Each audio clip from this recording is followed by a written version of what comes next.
เวลาเพื่อนสิจับปลานี่เพื่อนต้องแก้เส้นก่อนเลยเป็นว่าได้ ถ้าไม่ได้แก้เส้นเป็นยังไล่ปลาโบท่านบ่จูจินไทยป่ะปลาบึงน้ำทุกคนโอ้เอายังดินทรายคือเก่าแล้วก็กับห้ามเอาดินทรายผสมใส่กับห้ามทุกคนนี่สูตรของเพิ่นเบิ้งพี่น้องมันแปลกเลยทุกคนสูตรสาวซุกหากินเห็นบ่กินแบบโบราณเลยได้อย่ากินมักแตงเด้ มักแตงช่องหน่วยใหญ่เลย น่าจะแซ่บเนาะจะว่าได้ขายมักแตงบ่เป็นยังคือบ่ขายเอาแล่นแล้วบ่ไป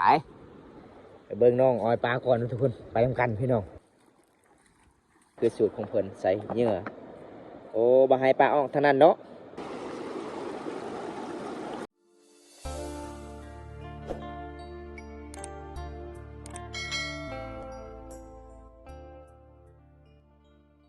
สบายดีทุกคนมื้อนี้เช้าสุกกับสิพา FC ทุกคนไปออยป่านำกันเด้อจ้ามื้อนี้เช้าสุกกับไปหากินคือเก่าทุกคนไปหาปลาบรรจุที่เช้าสุกเคยไปหาติดก้อนทุกคนตอนนี้ก็ไปนำกันเลย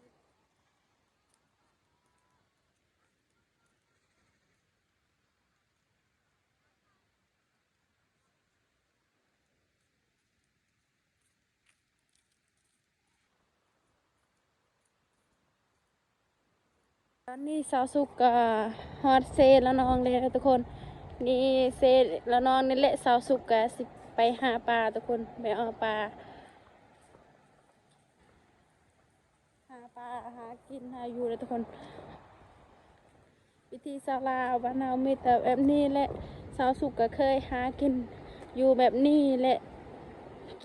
หากินแบบบ้านๆเลยทุกคนตอนนี้สาวสุกกะฮอดเหือแล้วเด้อตอนนี้สาวสุกกะสิไปอ้อยป่าอยู่เทิงทุกคนเคยแบบจุบันเคยสาวสุกไปอ้อยป่าทุกคนทำมาใส่ห้ำตอนบอลนะแค่ เวลาเพื่อนสิจับปลานี่เพื่อนต้องแก้เส้นก่อนเลยเป็นว่าได้ ถ้าไม่ได้แก้เส้นเป็นยังไ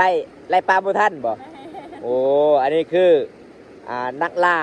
สัตว์นำโดยทุกคน ไล่ล่าสัตว์นำมื้อนี้เสือสุกกาสิพาบอกตาไล่ล่าปลาคือเก่าพี่น้องอันนี้เป็นแกงหมู่บ้านเจ้าหากินเนาะโอ้เป็นตะมวนลายพี่น้องเอาอยู่ไสเหยื่อเฮาอยู่ไสมีลายบ่เหยื่อบ่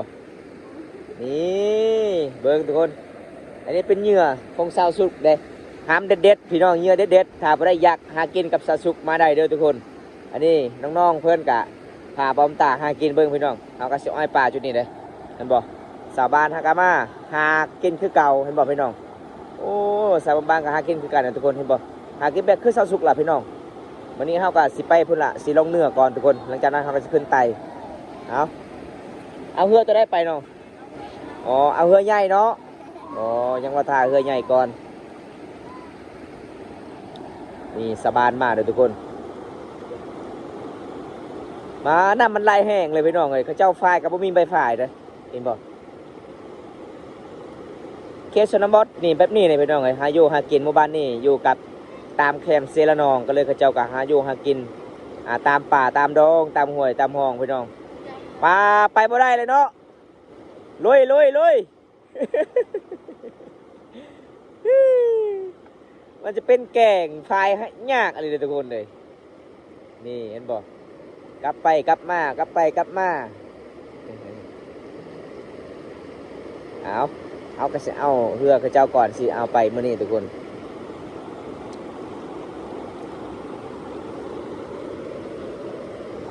จูติไทยป่ะติไทยจูตะแกงเอา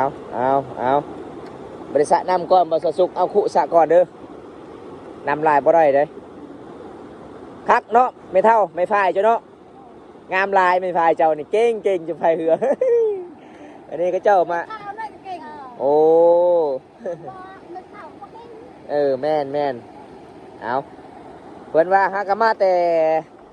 ไป หางัวพี่น้องช่วงนี้เขาเจ้ามาปล่อยงัวได้ปล่อยงัวปล่อยควายก็เลยเขาเจ้ากลับมาหายามแรงๆเขาเจ้าก็สิกลับบ้านเด้อทุกคน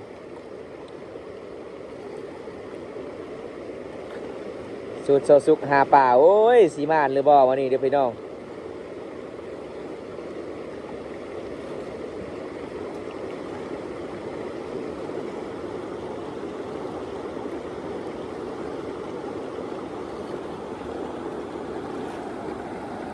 ธรรมศาสตร์สุดยอดลายเลยหมู่บ้านนี้อยู่กับตามตีนภูเขาเด้อพี่น้องเฮาก็สอยป่าตามแกงนั่นแหละพี่น้องเอาเดินทางคือเก่าเด้อทุกคน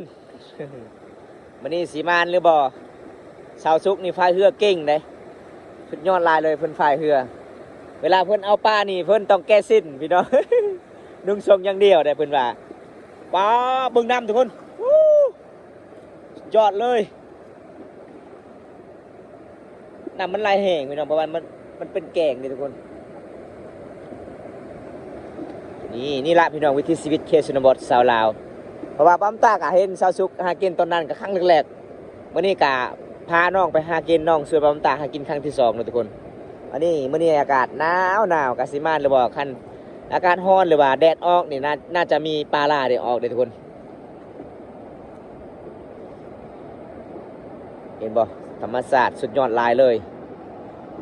สุดยอดลายธรรมศาสตร์เขตนี้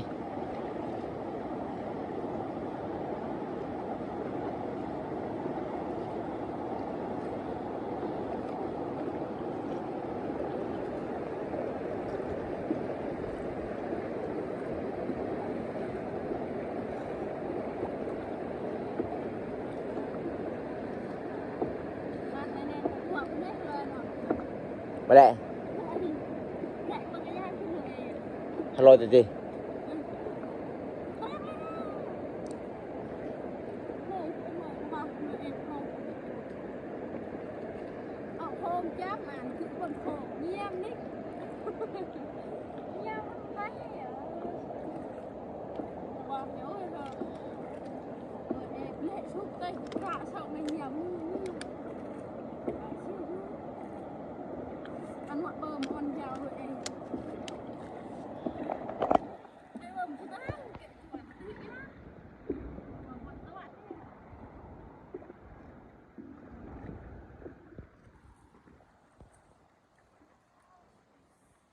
ได้สิฮอดเลยบ่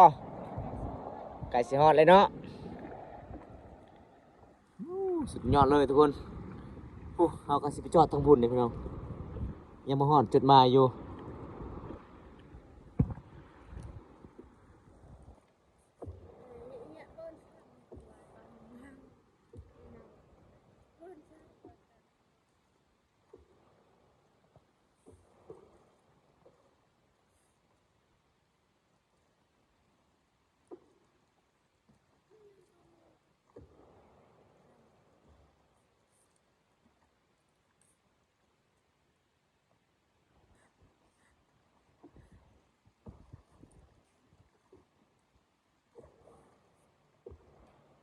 ตอนนี้ก็ฮอดมากเลยเด้อทุกคน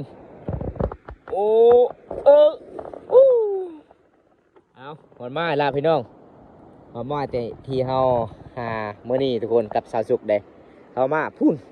เต็มหมู่บ้านพุ่นละพี่น้องไกลเลยแท้อันนี้ก็คือจุดหมายปลายทางที่เฮาจอดเรือไว้หลังจากนั้นเฮาก็สิจัดตามคำขอ FC ให้เฮาหากินมื้อนี้พี่น้องกสิมาเลยบ่มี FC คนหนึงบอกว่าหากินอีกเด้อแบบนี้มักเบิ่งหลายก็เลยเฮาก็จัดให้อีกพี่น้องเอ้ยแต่ประมาณมื้อนี้ก็คือหนาวอย่างเดียวเนาะเฮาเนาะ ตอนนี้สูตรเจ้าผสมหรือเปล่าผสมหยังเนาะเอาหยังดินทรายคือเก่าแล้วก็กับห้ามโอ้แสดงว่ามื้อนี้ก็เปลี่ยนชุดเนาะมื้อนี้เนาะ ชุดก่อนชุดดำเด้ ก็เลยไล่ปลาโบทานอันนี้จะเป็นชุดแดงหลายอีกมื้อนี้ สิมานหรือบ่เด้อทุกคนเอาเพิ่นผสมเหยื่อก่อนยังจะเบาใส่มาเลยบ่โอ้นี่เพิ่นผสมเหยื่อเลยทุกคนเอาใส่มาเลยนะ เดือดก่อน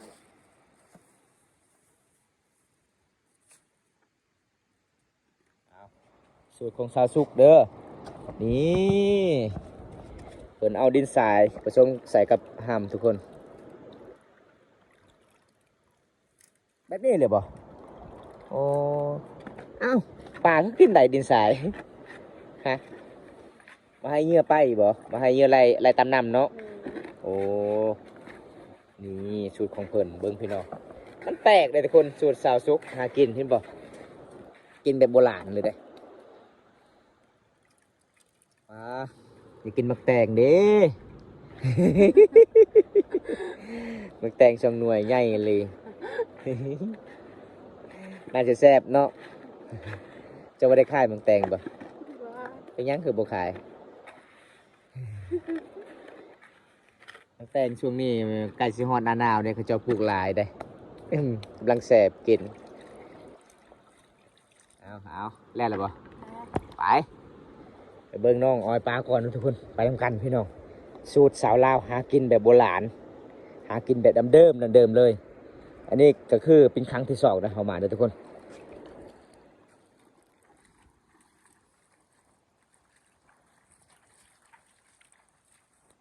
เบิ่งน้องออยปลาก่อนหลังจากนั้นน้องก็สิพาบอมตาไปไล่คือเก่าพี่น้องไล่หลาเด้อตอนนี้น้องมันก็สิเลือกบอลจุดที่น้องออยป่าเอ้าอันนี้บ่ได้บ่นี่บ่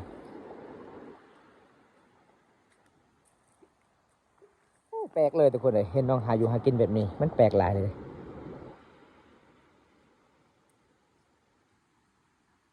ต้องหาจุดให้มันงามก่อนบ่หรือว่าจังไดโอ้เอาเบิ่งสูตรเพิ่นก่อนเด้เพิ่นว่าออยได้จุดนี้วางได้จุดนี้ก็คือเพิ่นวางเลยทุกคนโอ้ต้องเอาก้อนหินเนาะพุ่งเอาก้อนหินใหญ่ๆพุ่นเอาเห็นบอกมันแปลกเลยทุกคนหากินแบบโบราณสาวลาวบ้านนี้เห็นที่สาวสุกหากินเด้อทุกคนเลยบอมต้าเห็นน้องหากินตอนนั้นก็แปลกก็เลย ก็เลยคิดว่าบอมต้าก็เลยคิดว่าสาวสุกคิดตัวเด้สุดท้ายน้องหากินในรีแบบนี้เลยพี่น้องนี่อันนี้ก็คือสูตรของเพิ่นใส่เหยื่อโอ้บาให้ปลาออกทางนั้นเนาะต้องเอาก้อนหินมากันไว้เออเอา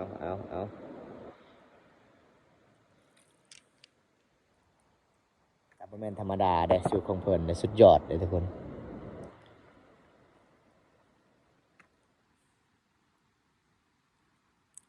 ย่างจนแหนมนะแบบนี้เลยบ่โอ้ไป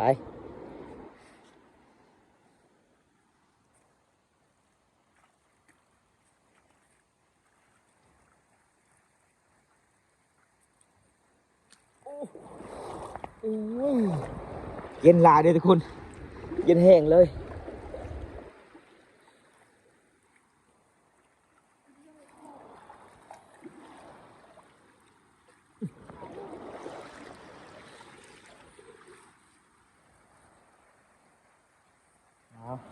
เพิ่นกระวางอีกจุดนี้จุดที่2ในกระอย่างในกระอันนั้น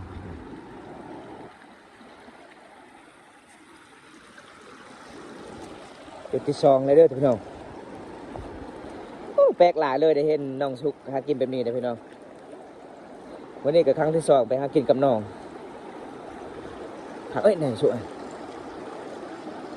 ไหนเด้อเนี่ยก็กระเอ้ยเลย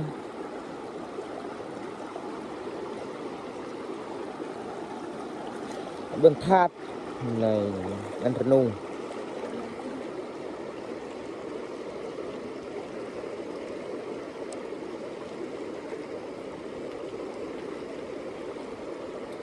ได้ใช้รถน่ะจุดนี้มีlại chỗ kia rồi